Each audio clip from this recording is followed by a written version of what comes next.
Dear students, today our topic is oxides of halogen. इससे पहले हमने क्लोरीन और फ्लोरीन के ऑक्साइड को डिस्कस किया था। आज हम डिस्कस करेंगे ब्रोमीन और आयोडीन के ऑक्साइड्स को। ऑक्साइड्स ऑफ ब्रोमीन, ब्रोमीन के ऑक्साइड्स होते हैं, ये होते हैं डार्क वोलेटाइल लिक्विड और इनकी थर्मल स्टेबिलिटी कम होती है। जब हमने कहा ना वोलेटाइल, मीन इनकी इंटरमॉलिक्यूलर फोर्सेस इनके दरमियान बहुत कम होती हैं, ये आसानी से वेपर्स में कन्वर्ट हो जाते हैं। इनके दरमियान जब इंटरमॉलिक्यूलर फोर्सेस बहुत वीक हैं तो हम कहेंगे कि इनके अंदर ये थर्मल स्टेबिलिटी बहुत कम होगी। थर्मल स्टेबिलिटी, जब आप इनको हीट करेंगे तो ये आसानी से इनकी ब्रेक डाउन हो जाएगी। नेक्स्ट हम बात करते हैं ब्रोमीन मोनोऑक्साइड की। ब्रोमीन मोनोऑक्साइड का फार्मूला है Br2O। अब इसको हम प्रिपेयर करते हैं। इसको प्रिपेयर करने के दो तरीक़ेकार हैं। फर्स्ट मेथड में हम किस तरह से करते हैं, by the reaction of bromine vapours with mercuric oxide. Bromine vapours का रिएक्शन करवाते हैं मर्क्यूरिक ऑक्साइड के साथ और हमारे पास बनता है HgBr2 और प्लस Br2O। Br2O हमारा मेन प्रोडक्ट है और ये इसके साथ बनता है बाई प्रोडक्ट। और इसके लिए टेम्परेचर कितना है 50 सेंटीग्रेड। और रिएक्टेंट के अंदर मोल कितने हैं, HgO का 1 मोल और Br2 के 2 मोल यूज़ होते हैं इसके अंदर। अब HgO के अंदर ये है मर्क्यूरिक ऑक्साइड। मर्क्यूरिक ऑक्साइड में मर्क्यूरी की ऑक्सीडेशन स्टेट जो है वो है 2 और ऑक्सीजन की ऑक्सीडेशन स्टेट है -2। ये +2 और -2 एज होल ये क्या है, न्यूट्रल। नेक्स्ट इसको हम प्रिपेयर कर सकते हैं by treating the suspension of mercuric oxide in CClO4 with bromine. Mercuric oxide लेंगे और उसका रिएक्शन कराएंगे ब्रोमीन के साथ और CCl4 कार्बन टेट्राक्लोराइड इधर यूज़ होगा एज अ सॉल्वेंट। और नेक्स्ट इसकी प्रॉपर्टीज़ की अगर हम बात करें, इसकी प्रॉपर्टीज़ में ये Br2O ये स्टेबल होता है डार्क में CCl4 की प्रेजेंस में और 8-20 सेंटीग्रेड। और टेम्परेचर बढ़ाने से ये इसकी थर्मल स्टेबिलिटी कम है, इसकी ब्रेक डाउन हो जाएगी। नेक्स्ट ये ऑक्सीडाइजिंग प्रॉपर्टीज़ रखता है ये। नेक्स्ट हम बात करें ऑक्साइड्स ऑफ आयोडीन की। जो आयोडीन के ऑक्साइड्स हैं उनमें से आयोडीन पेंटा ऑक्साइड I2O5 ये बहुत ज़्यादा इम्पोर्टेंट है।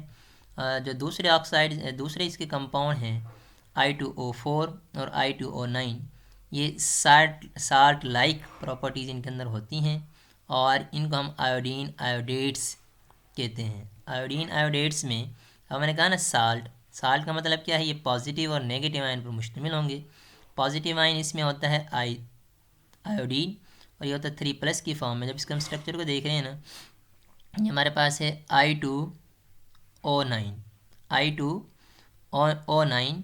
अब इसमें ये जो है ना इसके दरमियान डबल बॉन्ड और इधर डबल बॉन्ड और इधर एक ऑक्सीजन और एक आयोडीन के दरमियान, इस आयोडीन के दरमियान है सिंगल कोवलेंट बॉन्ड और इस पर चार्ज है नेगेटिव।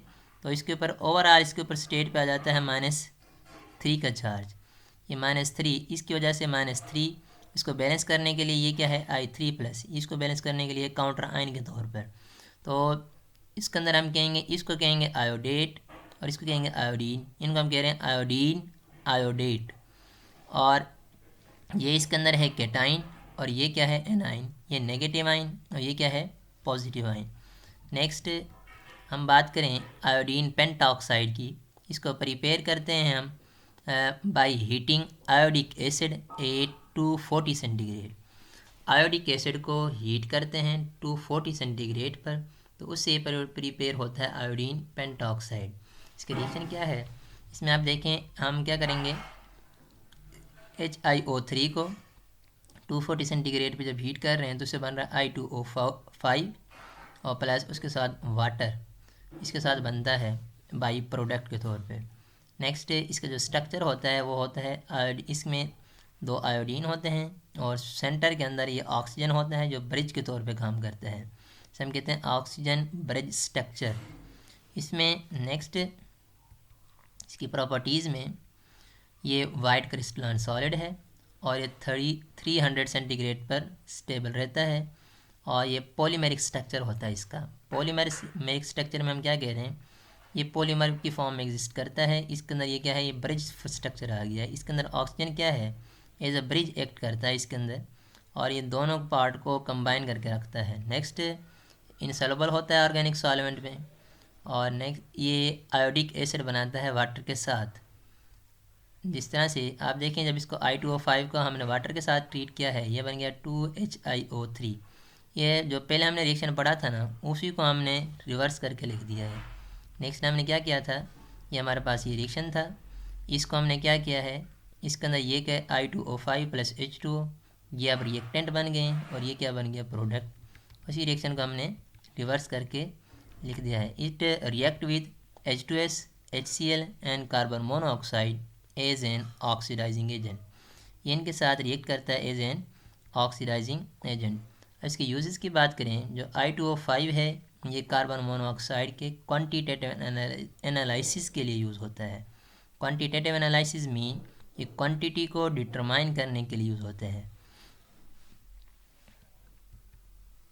इसमें रिएक्शन देखें, हम ये रिएक्शन है, जब इसका रिएक्शन होता है I2O5 का कार्बन मोनोऑक्साइड के साथ, तो हमारे पास बनता है I2 + 5CO2। ये थी कार्बन मोनोऑक्साइड और ये प्रोडक्ट में बनी है कार्बन डाइऑक्साइड। यहाँ से कार्बन और ऑक्सीजन मिलकर ये बना दिया 5CO2।